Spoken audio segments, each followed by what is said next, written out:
When someone senses that their games and manipulation won't work on you, you instantly have power over them. The moment you start talking to a girl, she will naturally try to manipulate you. This is completely normal. It's in her nature. She'll try to play you and get what she wants from you. This isn't because women are evil, it's just part of who they are. However, the moment you turn the tables on her and show her that she can't manipulate you, she'll be yours.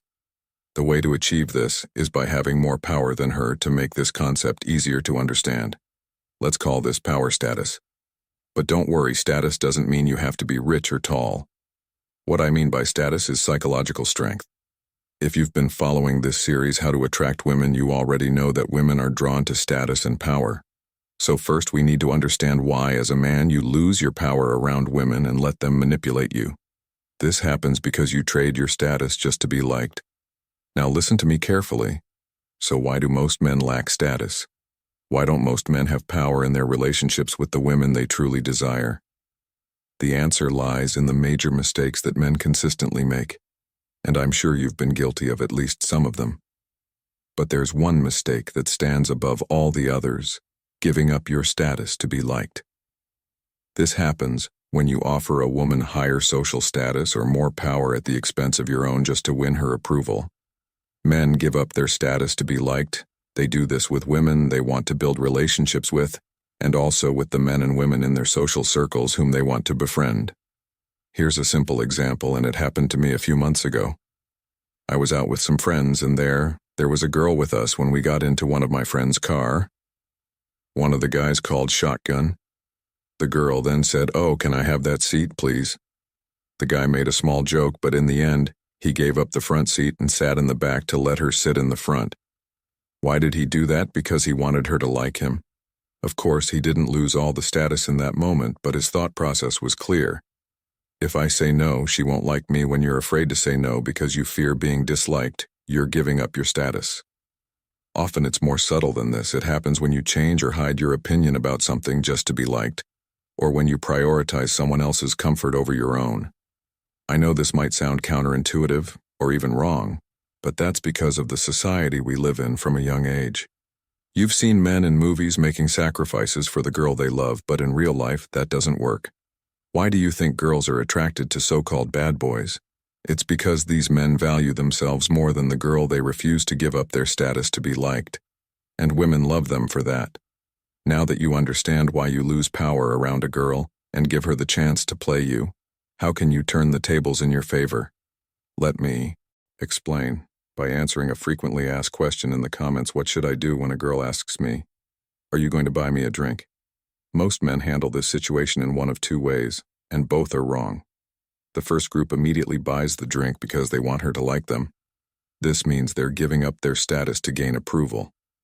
The second group tries to show their value by saying, "I don't buy drinks for girls," but this is also a mistake. It shows you're trying too hard, which lowers your value as well. So how should you handle this situation?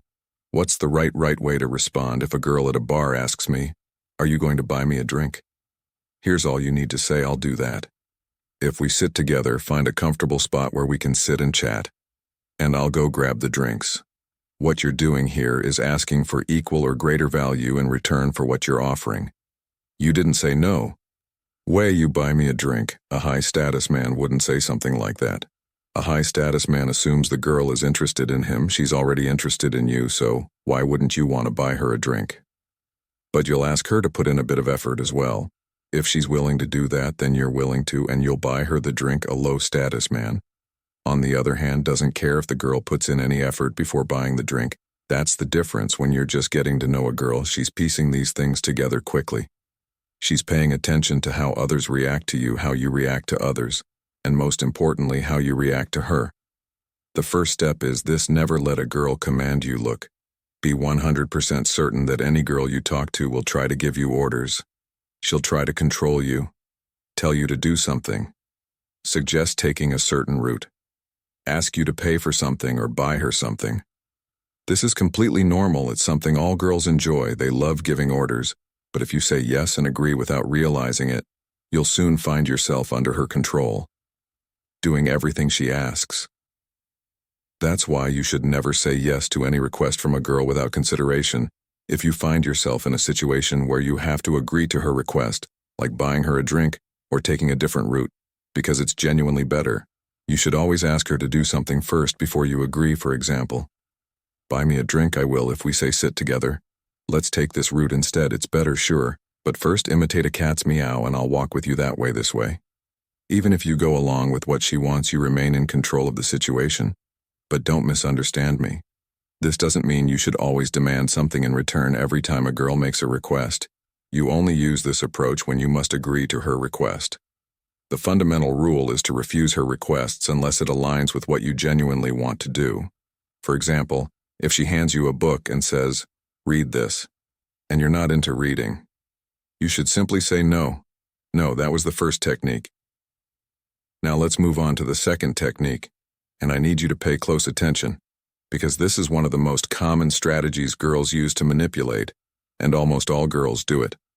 This technique happens when you're talking to a girl and everything is going well. You feel happy and in sync. She's messaging you back quickly.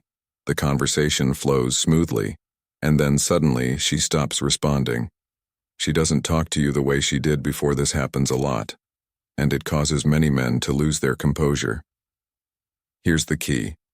If you start talking to a girl and everything seems to be going well, be prepared for the moment when she stops replying. It's bound to happen. Why? Because she's testing you. She's playing with your emotions to make you chase her, sending her more messages, trying harder to get her attention. She wants to destabilize you. What you need to do in that moment is resist the internal urge to chase her. Stop, don't send her another message, don't call her, and don't try to get her attention. Take a step back and let her come back to you on her own. Never listen to the voice of fear. And here's a golden rule. You should remember for life, don't listen to the voice of fear.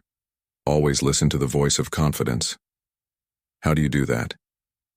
If a girl suddenly stops talking to you without any clear reason and you try to chase her, that means you've listened to the voice of fear. You're afraid of losing her. Afraid you made a mistake, and by doing that you lose her because you're operating from fear.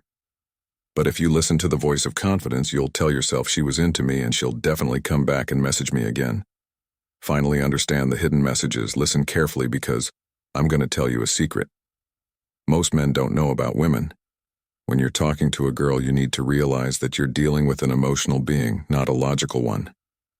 Women don't always know what they want or what they should do.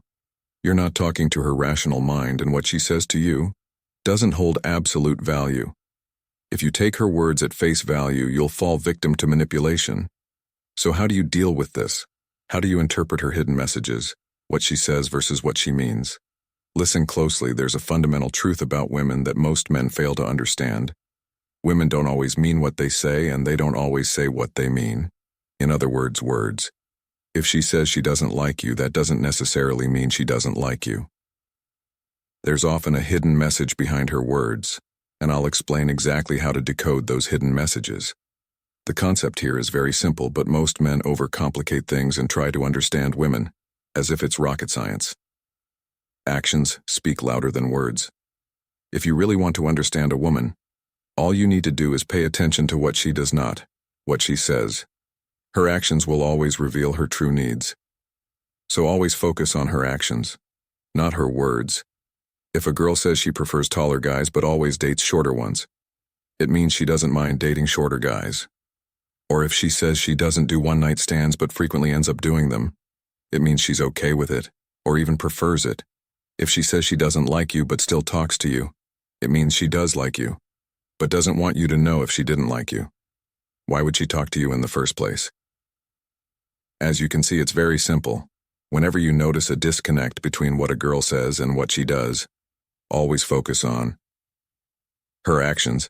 Getting caught up in her words will leave you confused every time. So pay attention to her actions, not her words. Now I'll take this opportunity to address something I often see in the comments. Some girls claim that what I'm saying isn't true, and now it's time to respond to that. It's time to address this. If you check my channel and read the comments, you'll see that the majority of women say that what I'm saying isn't true. But at the same time, most men comment that they've applied my advice and, thanks to it, now have girlfriends. This contradiction is very common in the world of relationships. You'll often hear women saying they don't like bad boys or players. Yet those same bad boys and players are the ones who are most successful with women. Why this contradiction? Because women don't truly know what they want. Women don't know what they want in a man. And I mean that very seriously. Look at any girl, and you'll find that most of them have been socially conditioned to believe that Prince Charming will ride in on his white horse to sweep them off their feet when you ask them about the qualities of their ideal man. They'll say things like he should be nice, have a sense of humor, act like a gentleman, etc. But that's not what they truly want. In a man, all these ideas have been planted in their minds by society. This is why so many women end up with men they once said they would never date in reality. A woman doesn't know what she truly wants until she meets a man who flips her world upside down. In most cases, she'll completely change her habits with this new man and start doing things she's never done before. This is why never take advice from a woman about what women want. That's a recipe for failure. So to summarize, always pay attention to her actions, not her words. It's crucial to focus on a girl does, rather than what she says. Some men get stuck on her words and end up confused because her words will never fully align with her actions. A common example of this is a woman who goes out and sleeps with other men but comes home and tells her husband she loves him deeply. So don't be fooled by her words. Study her actions and you'll understand what's really going on in her mind.